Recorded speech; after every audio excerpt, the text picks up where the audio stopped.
walk out secara bersama-sama. Tokoh spektakuler kita yang sangat populer di antara politisi DPRD Provinsi Jawa Barat, Bapak Ono Surono.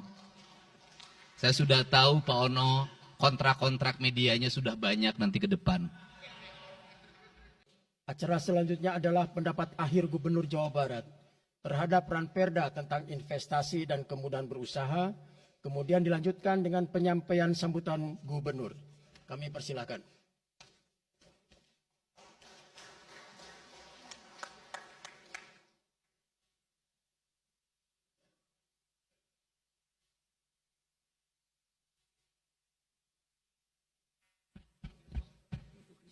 Assalamualaikum warahmatullahi wabarakatuh.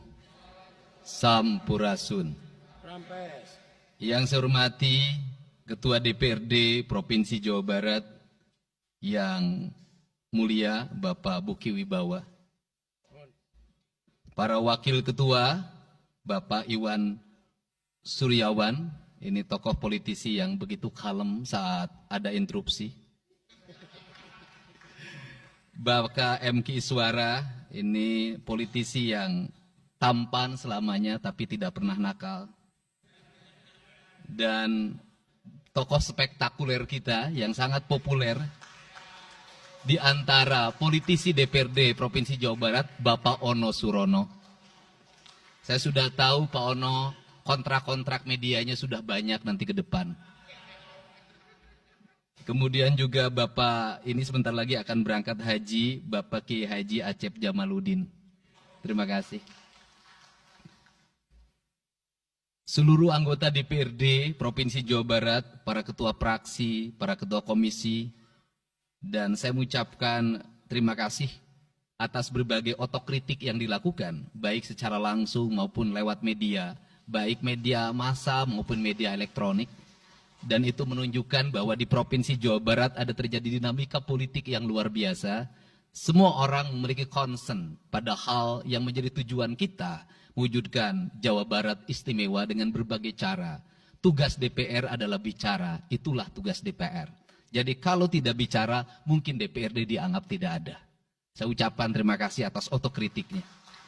Sekretaris Daerah Provinsi Jawa Barat, kemudian yang mewakili Pangdam 3 Siliwangi, yang mewakili Kapolda Jabar, yang mewakili Kejaksaan Tinggi Jawa Barat, dan khusus untuk Kejaksaan Tinggi Jawa Barat, saya sampaikan ucapan terima kasih, rasa hormat yang tinggi kepada Kejaksaan Agung Republik Indonesia atas tindakannya melakukan penahanan dan mentersangkakan Direktur Utama PT Sritek dan salah satu mantan pejabat BJB yang sudah resign atas kasus dugaan penyimpangan kredit, yaitu menyampaikan kredit ke Bank Jabar, mudah-mudahan tidak salah, kalau salah dikoreksi, sekitar 600 miliar rupiah tanpa agunan yang memadai. Dan ini langkah taktis, dan pemerintah Provinsi Jawa Barat melalui RUPS-nya sudah melakukan koreksi dan perubahan secara total sehingga peristiwa ini tidak akan mempengaruhi kinerja BJB. Saya ucapkan terima kasih. Dan semoga peristiwa ini tidak terjadi lagi di masa yang akan datang. Kemudian yang hormati para staf ahli, para asisten, para kepala perangkat daerah Provinsi Jawa Barat. Yang pertama, forum ini adalah forum kebahagiaan. Ada yang berbahagia hari ini, yaitu seluruh warga Jawa Barat, di mana kita bisa menyelesaikan dua agenda, yaitu agenda pengesahan Raperda tentang investasi dan agenda tentang pengesahan hasil dari LKPJ. Seluruh rakyat Jawa Barat bergembira karena rencana kita dalam melaksanakan pembangunan akan berjalan dengan cepat. Tetapi barangkali para media sangat kecewa. Karena hari ini tidak kejutan-kejutan lagi sehingga viewernya mungkin agak menurun hari ini. Tetapi kita harus berkorban demi kepentingan rakyat Jawa Barat.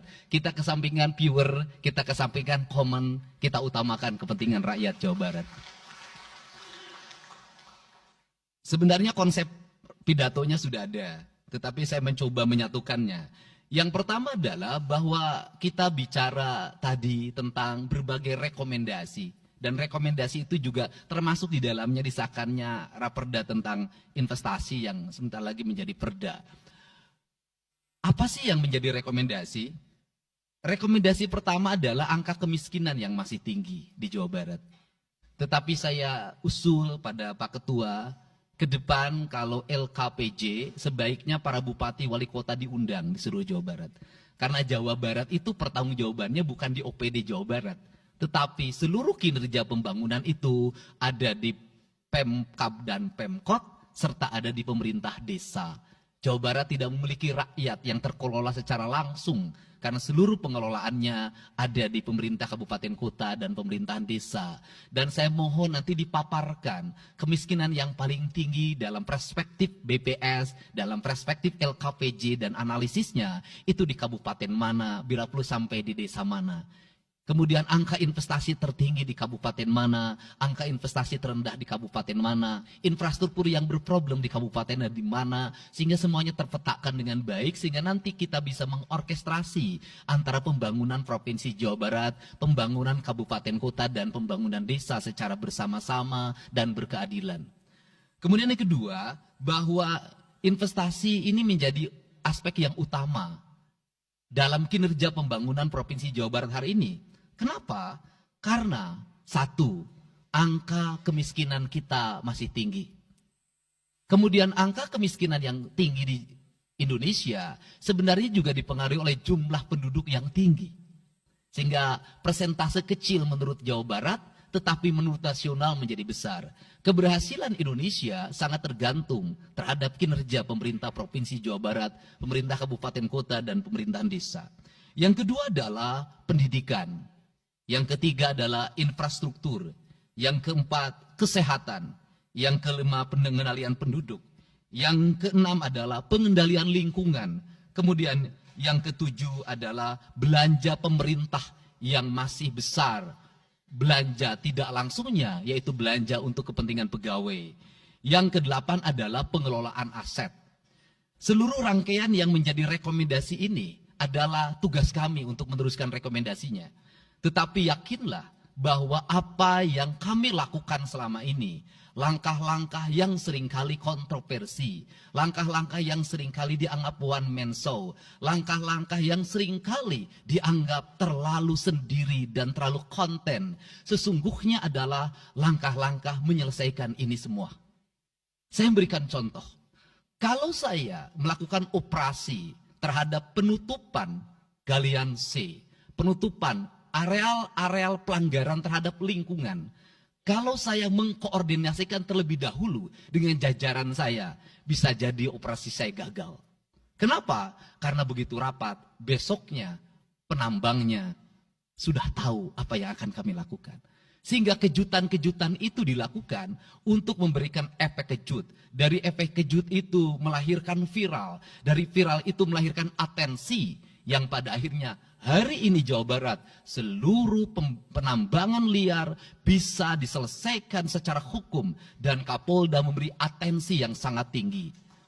Hari ini Jaksa Agung memberikan perintah kepada Kejaksaan Tinggi untuk melakukan proses pidana bagi siapapun yang melakukan pelanggaran lingkungan dan memberikan kerugian bagi kepentingan masyarakat.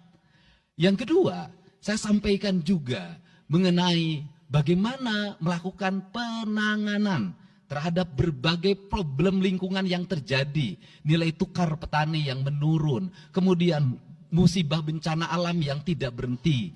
Perlu kami sampaikan bahwa Gubernur Jawa Barat sudah mengeluarkan peraturan gubernur yang melarang alih fungsi lahan, yaitu larangan alih fungsi hutan, larangan alih fungsi areal perkebunan, larangan alih fungsi sumber-sumber pengairan, larangan air fungsi dari airan sungai, dan larangan alih fungsi pesawahan.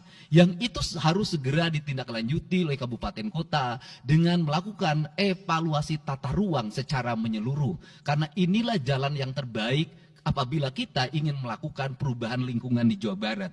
Kemudian, masih bicara kemiskinan hubungannya dengan pendidikan. Saya sampaikan bahwa problem kita saat ini, saat pemerintah menggratiskan sekolah sampai SMA, swasta masih bayar. Maka Gratis itu tidak punya makna. Saya tadi di jalan itu bertemu dengan orang, orangnya menangis di depan saya karena seragamnya tidak bisa terbayar. Saya katakan harga seragam berapa? 1,5 juta. Saya balik, jajan anak ibu berapa? Sehari 20.000. Apa sih yang terjadi? Yang harus diperbaiki bukan hanya pemerintah, tetapi juga masyarakat harus diperbaiki. Apa yang harus diperbaiki? Ke sekolahnya harus selalu gratis, tapi biaya konsumsi anaknya selalu diikuti. Apa artinya gratis? Kalau bekal ke sekolah 50.000 per hari. Negara mengeluarkan biaya, tapi orang tua mengeluarkan biaya. Maka kami sudah mengeluarkan surat edaran. Yang surat edaran itu sesungguhnya sebagai upaya sistematik dan menyeluruh sampai tingkat pendidikan dasar, walaupun itu bukan kewenangan gubernur. Tetapi dari sisi surat edaran gubernur bisa dijadikan landasan bagi para bupati dan wali kota membuat surat edaran yang sama. Apa sesungguhnya yang menjadi alam pikiran saya? Alam pikiran saya, kemiskinan terjadi bukan hanya pada persoalan menurunnya pendapatan, tetapi kemiskinan terjadi yang paling besar adalah karena meningkatnya biaya hidup. Biaya hidup yang tinggi misalnya di sekolah, biaya studi tour, biaya perpisahan, biaya outing kelas, dan berbagai biaya wisudaan, itu adalah biaya yang tinggi dalam pendidikan. Untuk itu, apa yang dilakukan oleh orang tua ketika membelanjakan untuk kepentingan itu? Mereka pinjam bank emok, mereka pinjam bank keliling, mereka pinjam bank pinjol, mereka pinjam NBK, dan mereka pinjam bank Pancasila. Menghentikan ini sesungguhnya, saya lagi menghentikan mereka tradisi meminjam uang dalam keadaan terdesak pada para rentenir. Dan ini strategi untuk menurunkan kemiskinan. Kemudian yang berikutnya adalah perhatian ketika rakyat sakit. Maka pemerintah harus cepat hadir menangani. Kenapa? Karena orang bisa jatuh miskin ke dalam jurang yang lebih dalam. Manakala dia sakit tidak ada yang mengobati, BPJS-nya tidak mampu mengcover, biaya untuk ngontrak selama dirawat di Hasan Sadikin tidak punya, biaya untuk makan untuk keseharian tidak ada, sedangkan tulang punggungnya berhenti karena sakit. Ini juga menyebabkan kemiskinan. Kemudian yang berikutnya, kemiskinan terjadi karena rusaknya sumber daya alam, air yang hilang, sumber penghidupan yang hilang, sumber energi yang hilang, sumber protein yang hilang, sumber kalori yang hilang di lingkungan berupa kerusakan lingkungan, itu akan melahirkan kemiskinan. Maka alam yang tertata sesungguhnya adalah bagian dari upaya untuk menjaga kemiskinan. Kemudian yang berikutnya adalah belanja infrastruktur yang harus meningkat, dan itu di belanja sekarang kita sudah melihat. Itu adalah bagian dari menyelesaikan problem kemiskinan. Konektivitas infrastruktur sangat penting dalam menumbuhkan ekonomi, tetapi di balik itu kebudayaan rakyat tidak boleh berubah. Kenapa? Infrastruktur baik bisa jadi tanahnya dijual karena mahal, pada akhirnya menjadi miskin kembali. Infrastruktur harus seiring dan sejalan dengan kerangka berpikir publik yang mengerti akan hak atas tanah. Kemudian yang berikutnya adalah pengendalian penduduk. Booming penduduk di Jawa Barat relatif besar. Untuk itu harus dibuat berbagai upaya untuk menyelesaikan problem kependudukan. Saya berkali-kali bercerita bagaimana di Majalengka saya bertemu dengan sebuah keluarga yang tinggal di kontrakan, yang ayah dan ibunya tidur ketika jam 11 siang dan anak-anaknya berjualan di alun-alun. Jumlah anaknya 11, dan ketika saya berkunjung ke tempat kontrakannya sudah hamil lagi yang ke-12. Ini problem. Dan itu saya kemudian di Cirebon, saya berkunjung pada sebuah rumah yang listriknya baru dinyalakan lewat program Provinsi Jawa Barat. Rumahnya itu ternyata anaknya sudah 4. Padahal dia baru saja menyelesaikan rumah dari pinjaman senilai 25 juta. Dan itu pun belum selesai dan rumahnya 1 kamar. Ketika keluar dari rumah itu saya bertemu dengan seorang bapak yang meminta kepada saya untuk ber-KB. Anaknya sudah 7. Dia tak mau lagi untuk anak yang ke-8. Saya katakan bahwa jumlah anak sangat identik dengan problem kemiskinan. Betul, kemiskinan tidak akan bisa diselesaikan dengan hanya mengatur kelahiran, tetapi setidaknya pengaturan kelahiran adalah bagian dari untuk menekan angka kemiskinan. Dan yang terakhir adalah dari seluruh rangkaian ini adalah belanja pemerintah harus menjadi stimulus sebagai kepentingan masyarakat. Maka jumlah-jumlah proyek harus terus segera digulirkan, digelontorkan menjadi kegiatan publik sehingga banyak orang yang kuli, banyak orang yang nyapu, banyak toko-toko yang buka, semen terjual, besi terbeli, dan kemudian regulasi ekonomi berjalan. Warung-warung bisa menjadi tempat para kuli siang hari makan siang. Dan ini adalah bagian dari strategi stimulus ekonomi yang digulirkan oleh pemerintah itu memiliki sumbangsi terhadap 12% pertumbuhan. Dan yang terakhir adalah investasi. Investasi itu modalnya ada 3. Yang pertama adalah konektivitas infrastruktur, ketersediaan jaringan air bersih. Kita jujur hari ini saya sampaikan ke DPRD, banyak perusahaan-perusahaan yang masih menggunakan air bawah tanah tapi tidak berizin. Bayar pajak tidak, jalan terus. Karena kalau dihentikan mereka pabriknya berhenti. Setelah itu apa? Mereka menjadi objek pemerasan beberapa pihak dalam setiap bulan karena dianggap melanggar perda. Tetapi kalau juga mereka dihentikan, maka pabrik itu berhenti. Dilema itu harus segera diselesaikan. Caranya bagaimana? Caranya adalah pemerintah provinsi melalui Bapeda hari ini harus segera merancang daerah-daerah yang menjadi kawasan industri harus dibangun fasilitas infrastruktur jaringan air bersih dalam bentuk investasi pemerintah sehingga nanti dikoreksikan dengan PAM-PAM atau PDAM di setiap kabupaten kota secara terkoneksi. Dan ini jalan bagi kita menyelamatkan lingkungan dan menorong pertumbuhan PDAM di setiap kabupaten kota. Karena apa? Karena angka pembayaran yang dilakukan oleh industri jauh lebih baik dibanding angka rumah tangga dan angka-angka layanan sosial lainnya.